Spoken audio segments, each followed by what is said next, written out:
What's up, my Central Units? It's the Central Man here, so back again with another classic WrestleMania pay-per-view review. So we're getting close to WrestleMania 38. This weekend marks the 10-year anniversary of another classic WrestleMania.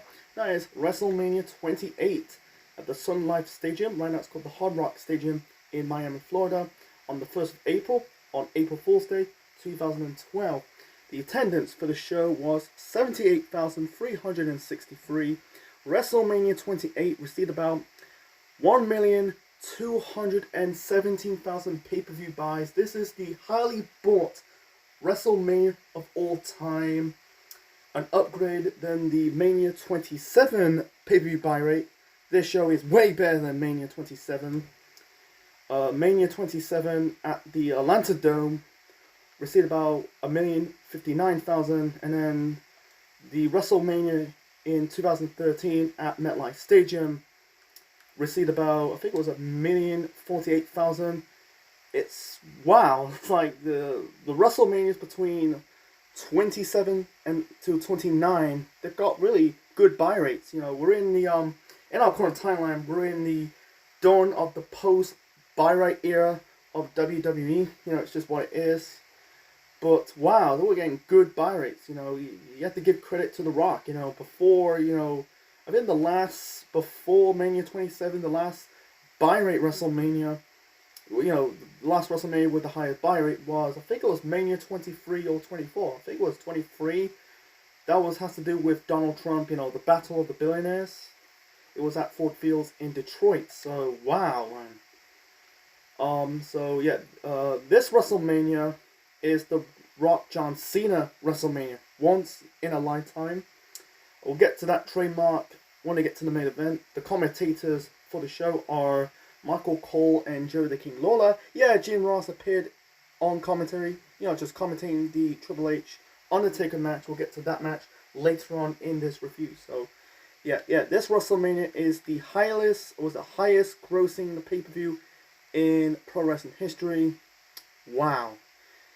So, yeah, let's get to the kickoff show. So this is the first kickoff show in WWE history, and they've been doing it ever since. This is a triple threat tag team match for the WWE Tag Team Championships. Primo and Epico with Rosa Mendes in their corner, defending the belts against the Usos and Justin Gabriel and Tyson Kidd. This was kind of like added to the last minute. It's a sign that it's a desperate attempt to get everyone on the card. You know, it's like kickoff show matches don't mean shit, you know, in WWE and right now in AEW with the buy-in. So it's just basically trying to fit everyone on the card. Anyway, so the first ever kickoff show match was meh. Just meh. I feel like it was 5 minutes long. There was just basically not get out of the second gear. It was just rush. Spots. It's good to see the spots. It was nothing special. In the end, Primo and Epico got the victory. I think one of them hit like the backstabber onto, I think it was one of the Uso twins for the victory, retained the tag team titles, and then a few weeks later, Primo and Epico went on to, they ended up losing the tag team titles to Kofi Kingston and R-Truth. And yeah, it's funny, they're like 1 year later they end up becoming Los Matadores. They become bullfighters, and then in the start of the second brand split, they selling like brochures of holiday resorts. Yeah, holiday resorts salesmen. Wow, you know, traveling agents. You know, I'm trying to say, but it's really fun. It's just like they never recovered ever since. You know, they didn't do nothing. They were heels and a babyface, Los Matadores. Then the traveling agent salesman, you know, selling brochures of a holiday resort. And now, yeah, it's just a shame, but so let's moving on to the opening match. And by the way, I got a copy of WrestleMania 28 on DVD. I got it 1 year after the show in 2012 on a shop. I think it was worth about £8.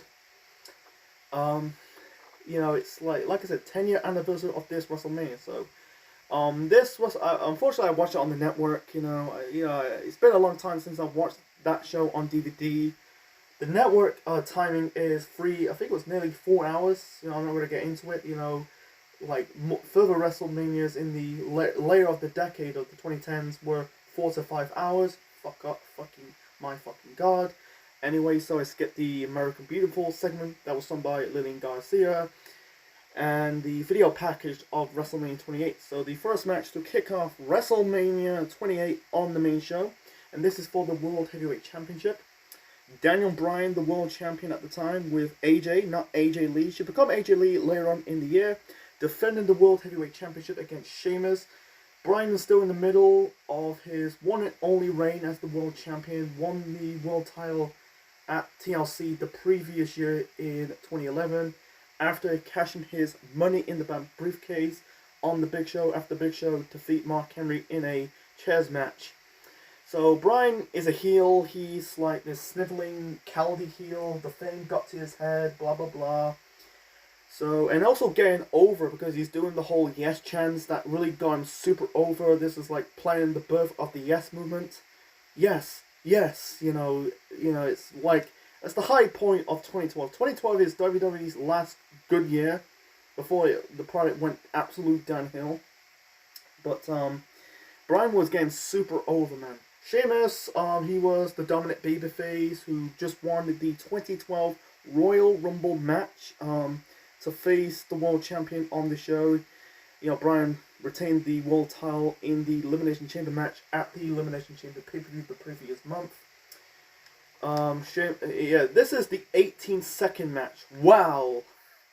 So basically, Bryan did the yes chants. Yes, yes, yes, yes. And also, the start of this match, Bryan and AJ kiss. Sheamus hit the bro kick onto Bryan, pins Daniel Bryan, and Sheamus defeat Daniel Bryan in 18 seconds, become the World Heavyweight Champion. He's actually his third World Championship in his career, because he's already a two-time WWE Champion in the year 2009 and 2010. Good moment, but at the same time, I don't really say, oh, this was a burial, because Bryan went on to be still in the title picture throughout the spring and the summer of 2012. And also, he's still super over, doing the yes chants before he was doing the no chants. That's another topic for another time. So, yeah, and also, it kind of like, and also Sheamus got booed in this match. He got booed, when he came out. I think fans were getting sick of Sheamus' gimmick. He was kind of like, I kind of like Sheamus as a babyface. He was this kind of like this anti-hero babyface, but you can tell, like, they're kind of shoving Sheamus down other people's throats. Understand it, but and also Sheamus broke a curse, a 5-year curse, because the last person who went on to win that year's Rumble match and went on to win a world title at that year's WrestleMania was The Undertaker at Mania 23 at Ford Fields. Besides that, you had John Cena, Randy Orton, Edge, and Alberto Del Rio went on to win Rumble matches of that year and failed to win their world title matches in that year's WrestleMania. So Sheamus broke the 5-year curse. Sheamus went on to hold the world title. This is his one and only world title reign until dropping the world title against the Big Show later on in the year in October at Hell in a Cell. And he won another world title again in 2015. And also they had people want to see an actual legit wrestling match, a lengthy run title match. And also, they originally supposed to have the match at last year's WrestleMania at the Atlanta Dome. Unfortunately, I think it was cut. I don't know what the reason why they cut the they were feuding over the United States title. Sheamus beat Bryan on an episode of Raw. It was the go home show to Raw, and then they decided to have a match at WrestleMania 27. Unfortunately, that never happened. Maybe it is time constraints. Time playing a massive part of cancelling their last year's WrestleMania match, and they kind of depunked that match till the Raw after Mania 27. So don't know what is the reason of it. It was I think it was kind of like a battle royal or some shit like that. And then like a year later, Sheamus. I think like people like Sheamus, I think like it didn't do Sheamus any favors like of his world title reigns, world title victories, like his fluke win against John Cena in a tables match at TLC 2009, and this like squashing Daniel Bryan in 18 seconds at Mania 28. It didn't do Sheamus any favors. So they said they have a good wrestling match a few weeks later at Extreme Rules. I think it was a 2 out of 3 pinfall match. And also I watched a house show. I'm gonna talk briefly about the house show. I a house show in Manchester 2 weeks later. They had a one-on-one match. Like I said, Brian's yes chants were getting over like gangbusters. And Brian on a promo says, people of Manchester hates me, and the fans go, yes. That was my memory. It was at the men's arena. This was post ISIS attack. That was in 2017. I'm talking about way back in 2012. A house show. Brian, he was heel doing the yes chants, and the fans chant yes. His people in Manchester hates me, and and the fans go yes. It's kind of funny for me. Anyway, and also it had the 2-hour-3 pinfall match at Extreme Rules. Before you won't fight. I think they fought briefly in 2015. Before they never fought ever. I don't think they fought ever since. And also, as for Brian and AJ as a couple, because they are a couple in kayfabe, because in real life Daniel Bryan was, to this day, is in a relationship with Brie Bella. Then now they're married, they got kids. But yeah, they end up breaking up. AJ becomes the crazy chick, and the rest is history.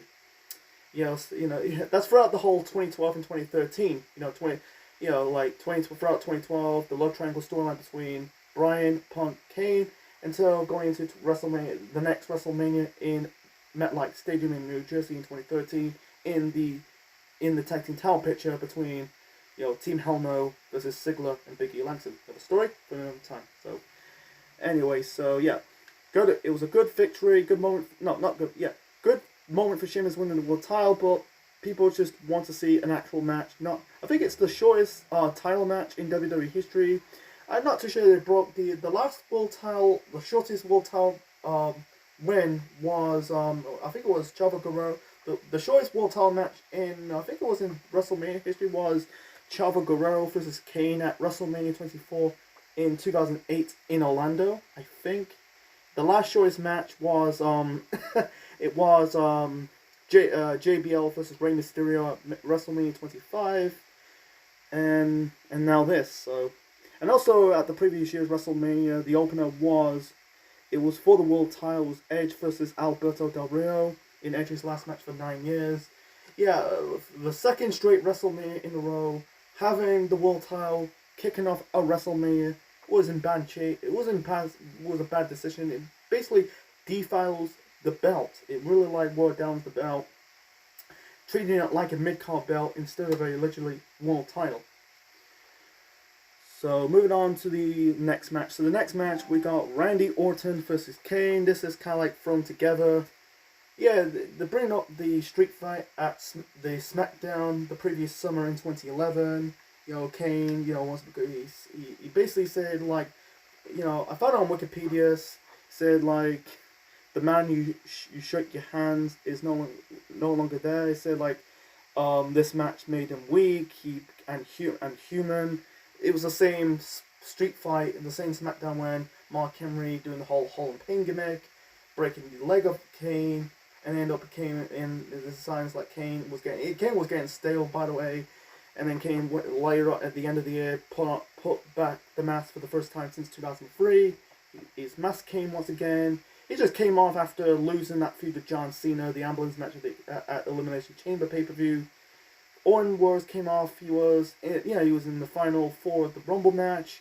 He competed compete at the SmackDown Chamber match, and also came off that feud with Wade Barrett in late 2011, early 2012. So, it was just brawling and just very forgettable build. It's just people talk about the builds of WWE pay-per-views are forgettable right now. Some of them is just what it is. I don't want to get into it, but the match between Orton and Kane, it was a good match, but I like I think it was a Falls Count Anywhere match at Extreme Rules a few weeks later. It was a bit better than this. It was good, but a little bit boring. It was just punch, kick. But the second half of this match was better.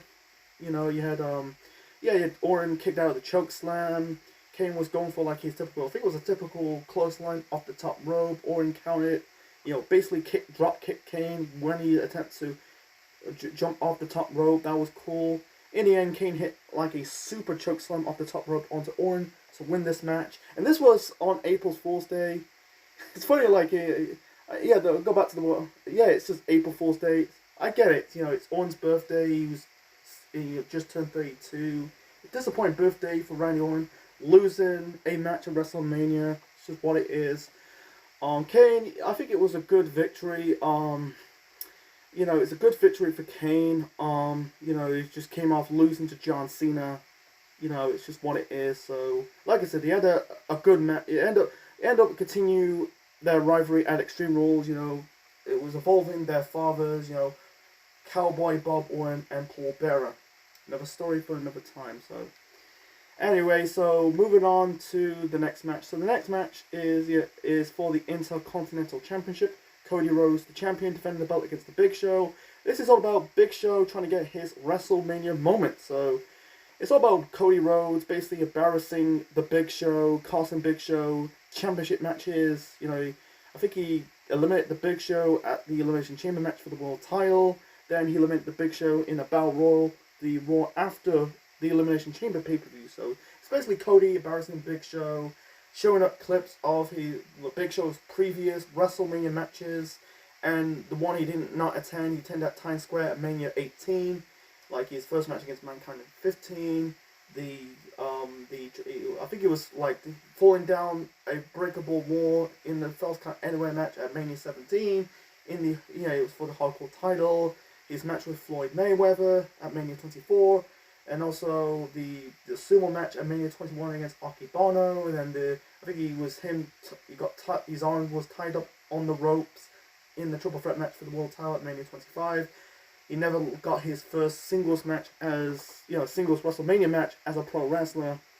His only victory was in the tag team title match at Mania 26, Sheamus versus Morrison and R-Truth, and that's it, in my knowledge, but besides that, I don't think he won a single WrestleMania match. He ended up but like a loser. So anyway, so the build was fine. It was okay. Big Show, Cody Rhodes embarrassing the Big Show. Never had like a good WrestleMania moment.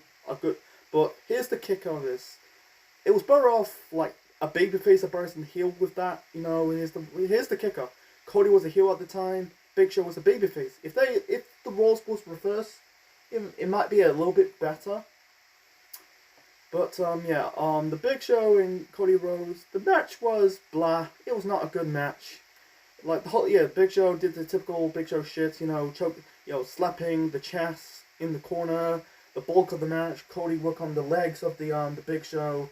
I think in the end, Big Show chokeslam Cody Rhodes to win this. He knocked out Cody Rhodes with the knockout punch. I think the announcers call it, sometimes they call it the DWM, was it, the Weapon of Mass Destruction? Yeah, WMD is called. What the fuck do they call that? I'll call it the knockout punch for the win. And Big Show won the IC title for the first and only time. I think he became the first, I'm not too sure he's the first guy to win every single title in WWE. It's him on Edge. I think it's Edge. I'm on Wikipedia, by the way. Checking in his championship accolades. He was WWE champion twice, ECW champion once. He wanted to win the world title again in 2012. He only won the world title in late 2011. He was hardcore champion 3 times, the United States champion once. That was back in 03-04. Yeah, he just won the IC title on this show, and he become multiple time WWE tag team champions with 3 other guys, Jericho, Sheamus, and teaming up with Kane, World Tag Team Champions 5 times. Yeah, and he's the only I don't think he's the only person. No, he might be. The only title he never won was the European title. So it's just, and he became the 24th Triple Crown champion in WWE history. And also, this thing never accomplished anything, because it's funny that a few weeks later at Extreme Rules, they had the tables match, Cody regains the title. So what's the point? Cody, who's in the middle of his one and only title reign, first off 2 title reigns as the IC champion. He won it in, I think it was July or August against Ezekiel Jackson on an episode of SmackDown. Have a good run with the belt. He put Perceived in that title. And then after that, he won the IC title again, like I said, at Extreme Rules. And they ended up dropping the title a month later to Christian at Over the Limit. So what's the point?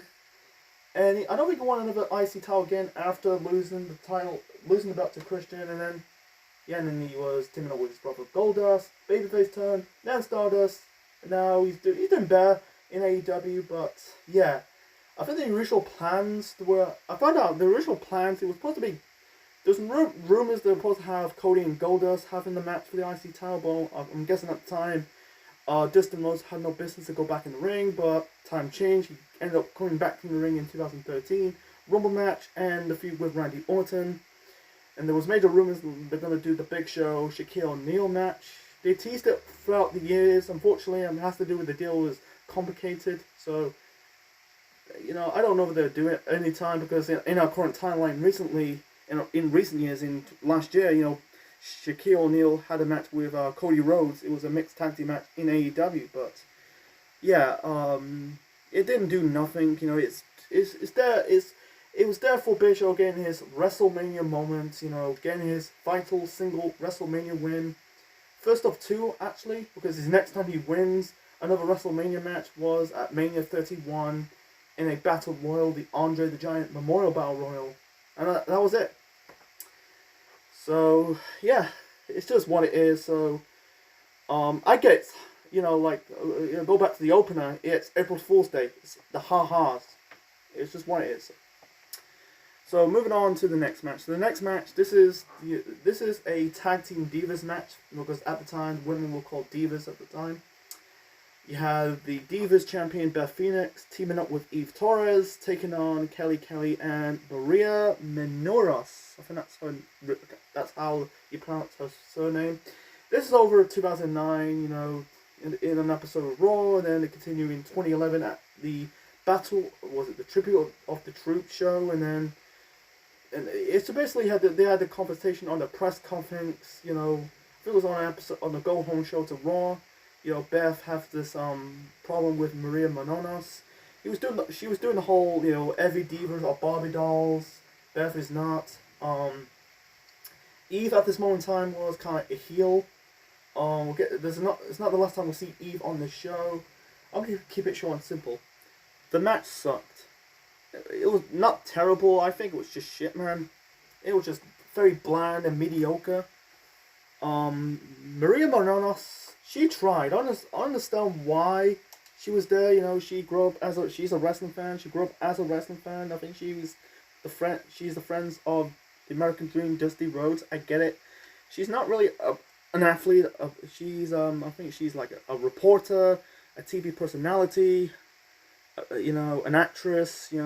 She tried, but I think but it's just I'm glad to keep this match short, but I don't know. I think it's just mediocre at best. I'm trying to keep it short and simple. In the end, Maria Menounos really got the pin over, got the leg onto Beth Phoenix, rolled up Beth for the victory, and that was it. So, and also there was rumors back in the day. There were plans to have doing Beth Phoenix versus Karma. I think it's for the Divas title, and also Beth ended up dropping the Divas title to Nikki Bella on the Go Home show to Extreme Rules a few weeks later. Beth had a dominant run as the dominant champion. She was a dominant champion. It's a shame. It's just a shame.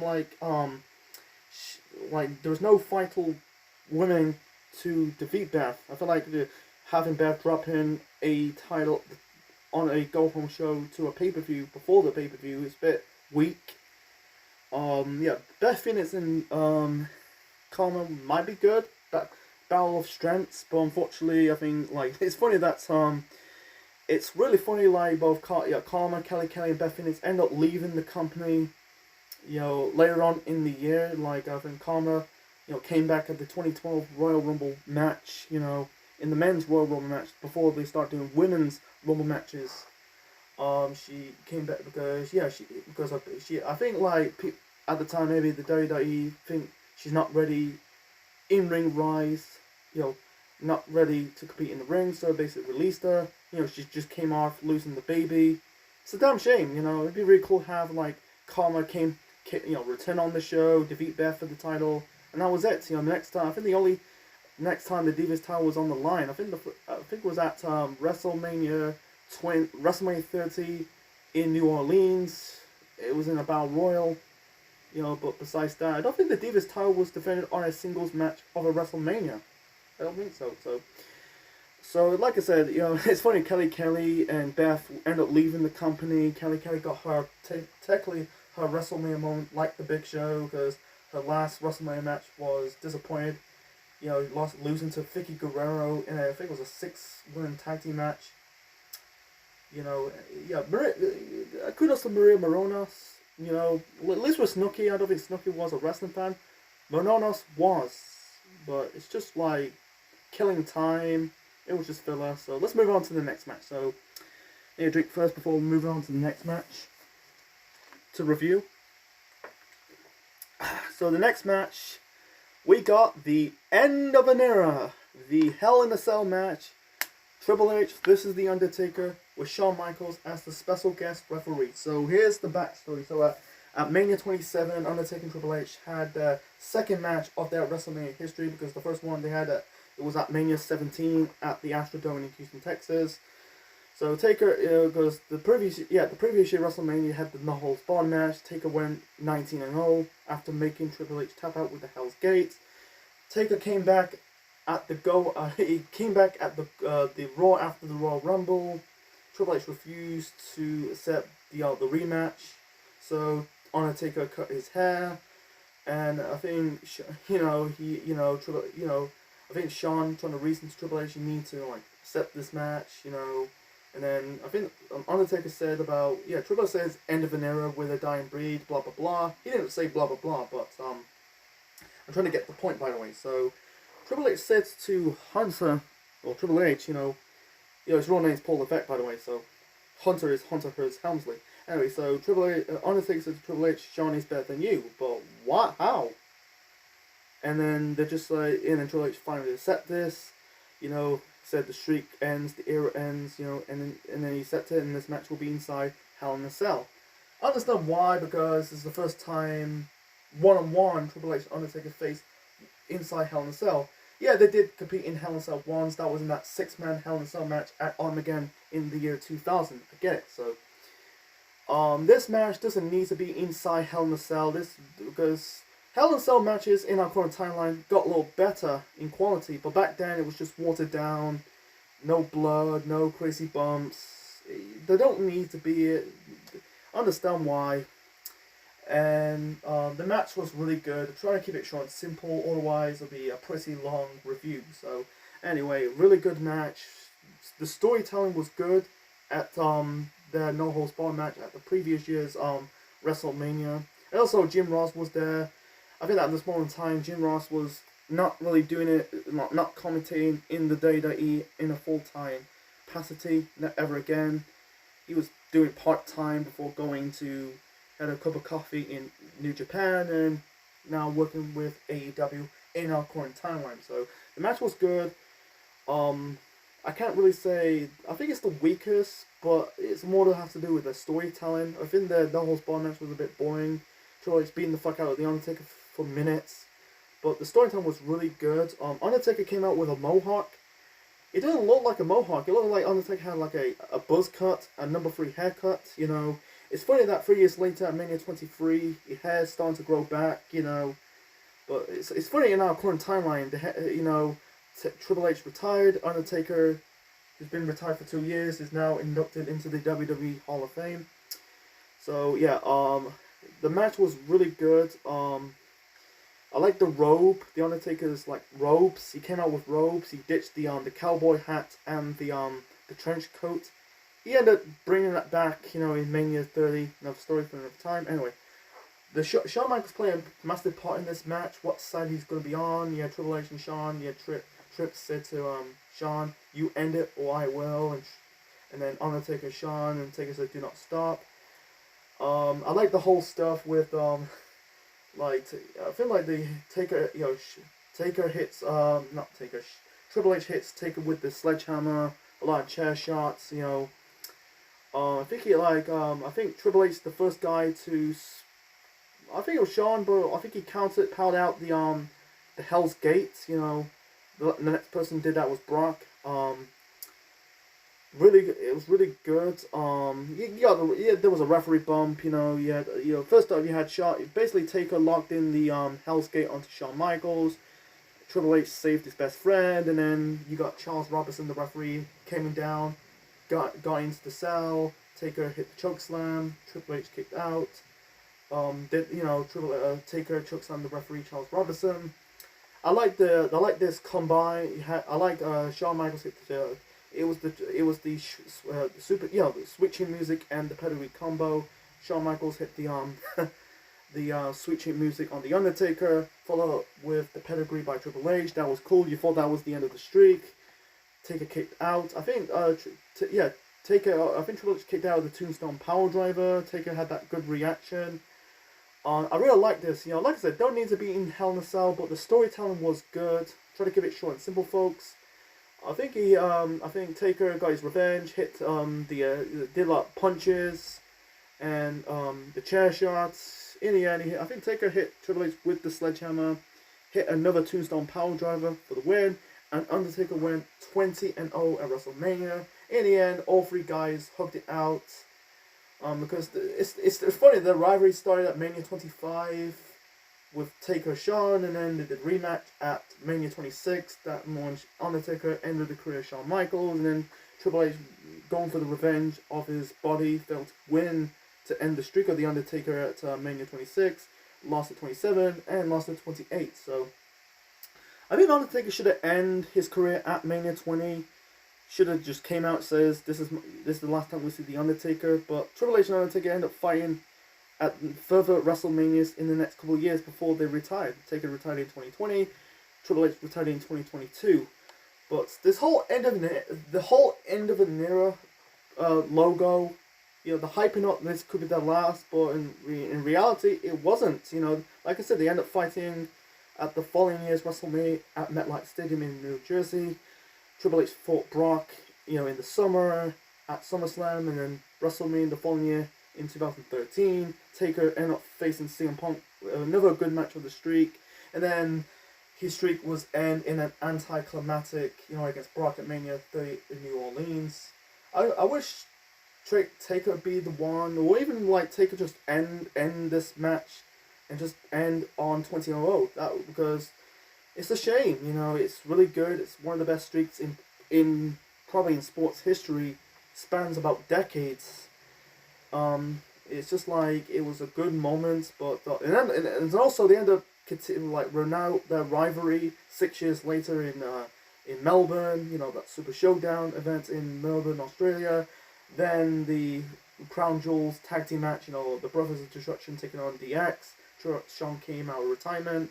Yeah, this whole end of an era crap doesn't mean anything. It's just PR shit. I don't get it. But besides that, this is a good match. So ranking this matchup, I think it's actually I'm gonna put it in the middle. To be honest, I don't know.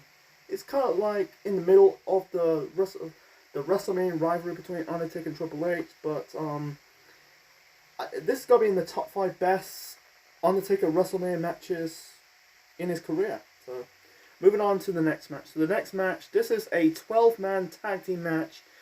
Winner, this is Team Johnny versus Team Teddy.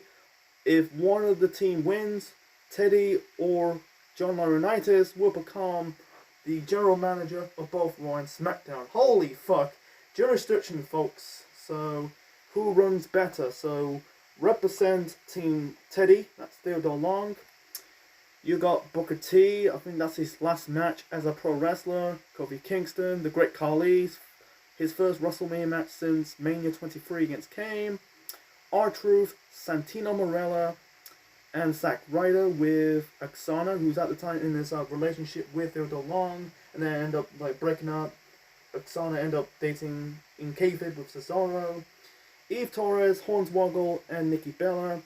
This before Nikki had the bit with the tits. And representing Team Johnny, you had David Otunga, Dolph Ziggler, Drew McIntyre, Jack Swagger, the World's Strongest Man, Mark Henry, The Miz.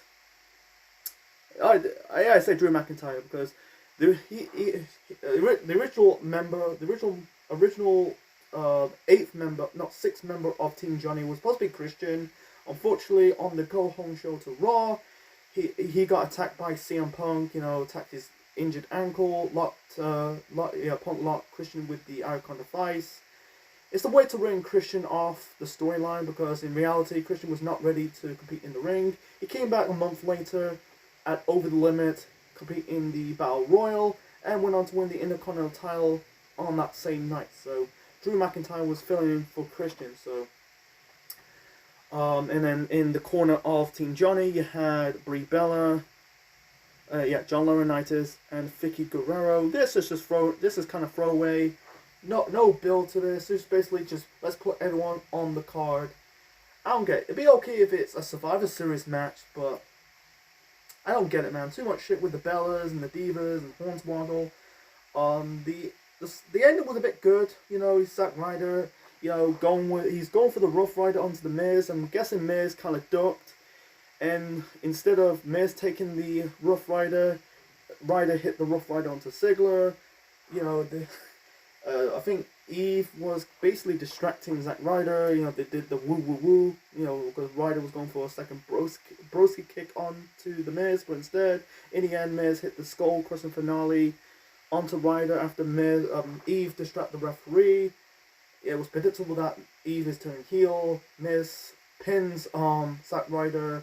Team Johnny wins, and John Laurinaitis become general manager of both Raw and SmackDown. Fucking God. He ended up getting fired in June. Fine fucking God. I hate John Laurinaitis, man.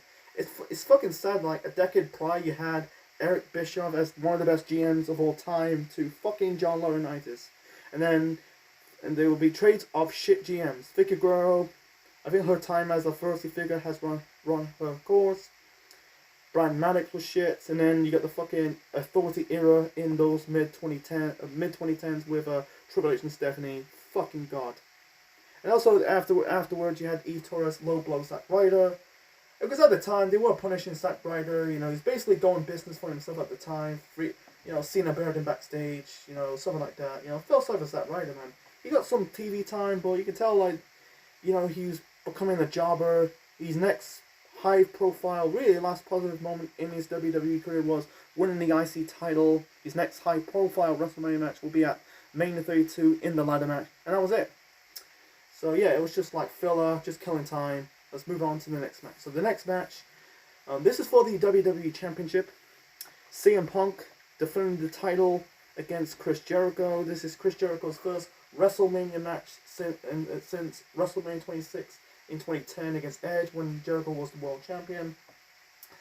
And John Laurinaitis, tongue twisted moment, by the way. John Laurinaitis said to Punk that, if Punk gets disqualified, he will automatically lose the WWE Championship. So this is a battle who is truly the best in the world. Jericho said to Punk, you're a Chris Jericho wannabe because using the trademark best in the world. Jericho came back early January of 2012 of that year. Final two of the Rumble match. Didn't finish the Elimination Chamber match. So he won a Battle Royal on Raw after the Chamber pay-per-view to face Punk for the title on the show. Yeah, who's the truly best in the world. And also this rivalry the build was good. I'm not gonna call it amazing. It was great. It was a good build. You had basically Jericho went personal. Bragging about Punk being straight edge. Punk doesn't drink, he doesn't smoke, doesn't do drugs. Straight edge. It's I don't know. It's a spin of the rivalry between Punk and Jeff Hardy, because Punk is straight edge, Jeff Hardy's a drug addict. Jericho is belittled Punk of being straight edge because I think he brings up his dad is an alcoholic. We'll get to that shortly. And his sister, I think her Punk's sister Celine is a drug addict, and then Punk's mom and dad got married before or after Punk's birth. I like that. It's personal, and it makes you a bastard child. You're not gonna see that or do that in today's planet because it's super PG. Then right now compared to then, they kind of allowed it, but going back when Punk's dad is an alcoholic, it's kind of true. I think Punk said in his documentary that his dad always pick him up after baseball training drunk. So, Jericho say what he's saying is true.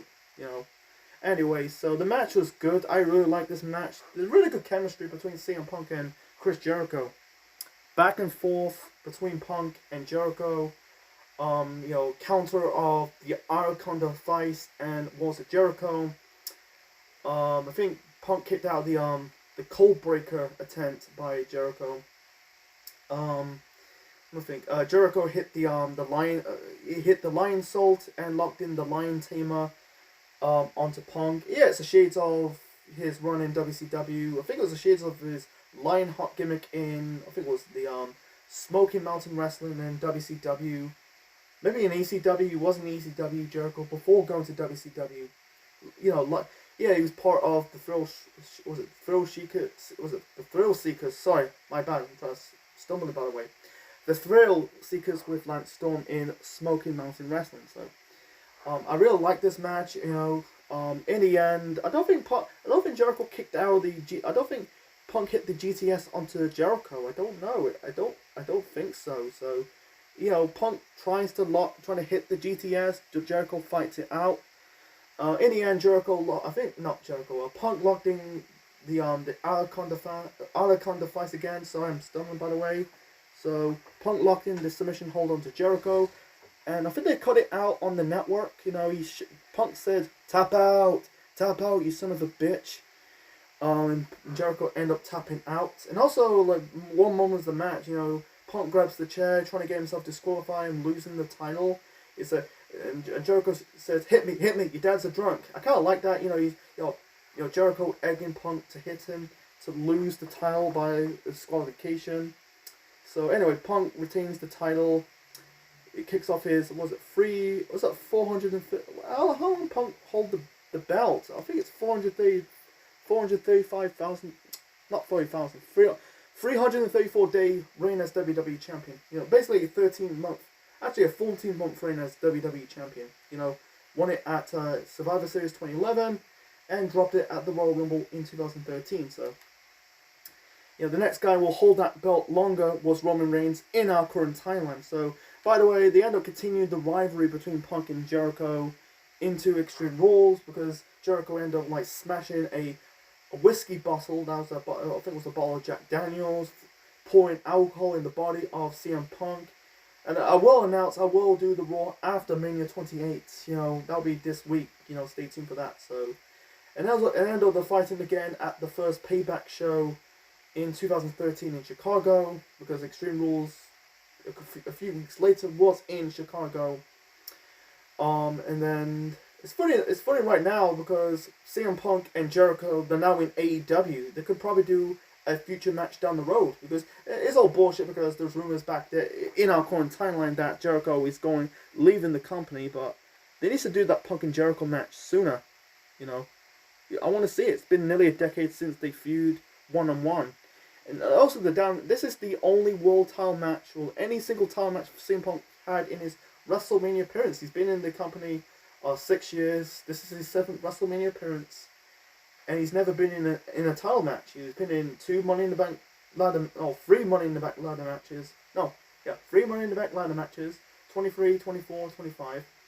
He's been in non-title matches. That was against Rey Mysterio in 26, Orton in 27, and the next WrestleMania match was against The Undertaker in the Streak in the following year in 2013.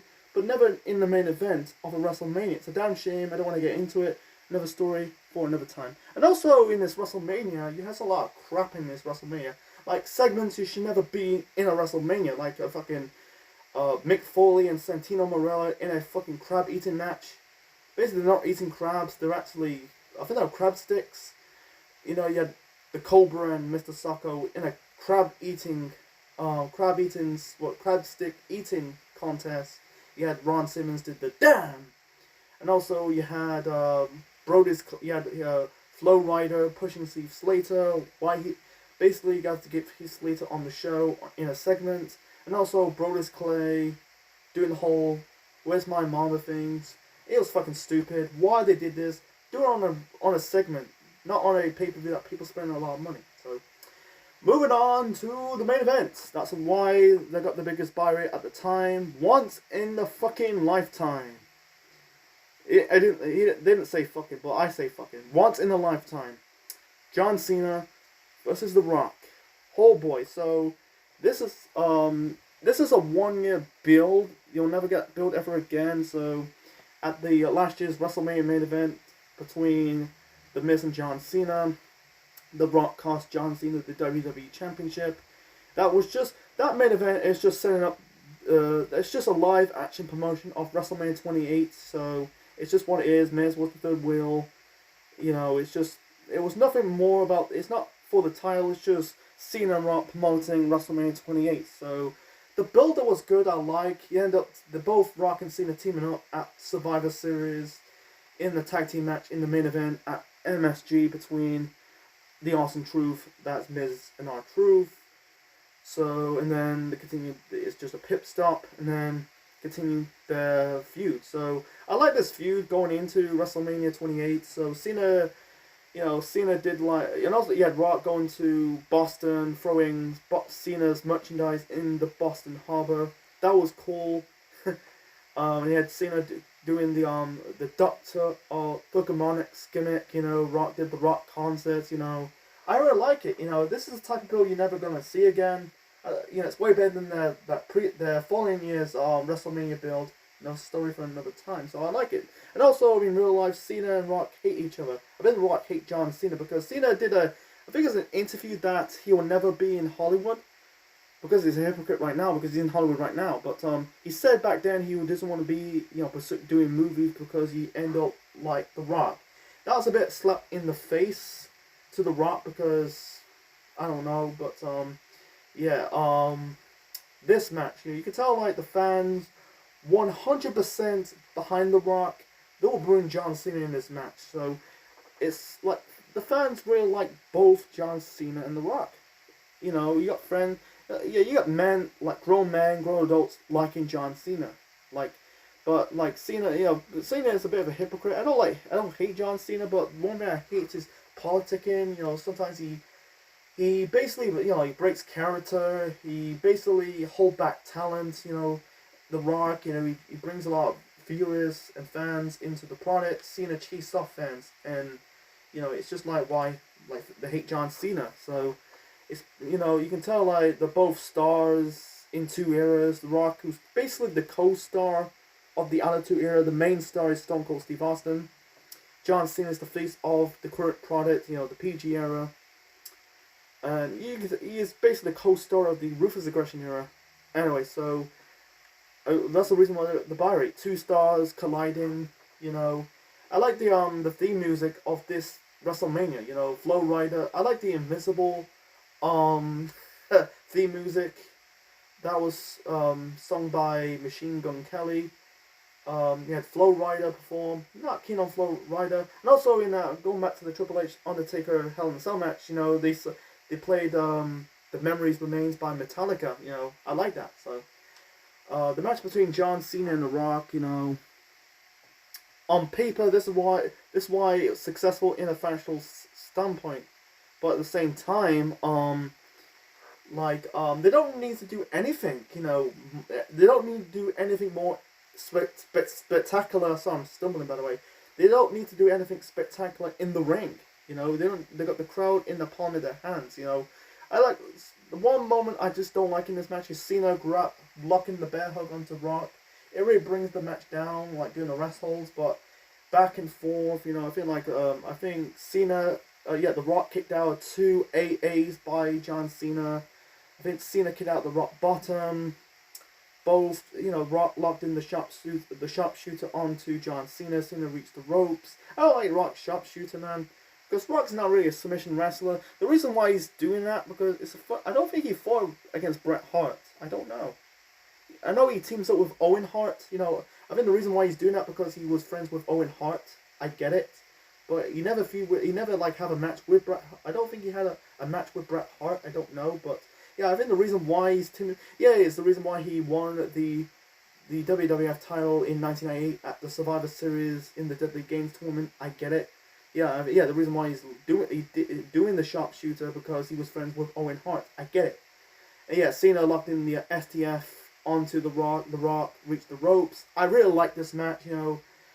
Back then, you don't know who's going to win. Which one's a clear favorite? It's not predictable. You can tell like who's going to win. Who's like you can tell the people, like the fans, really get behind 100% get behind the Rock, and 100% hate John Cena. You still get female and adult male fans liking Cena. I think they still like Cena to this day. It's funny that they're both in two successful movie franchises. They're both in the Fast and the Furious franchises, and now they're both in the DC extended universe.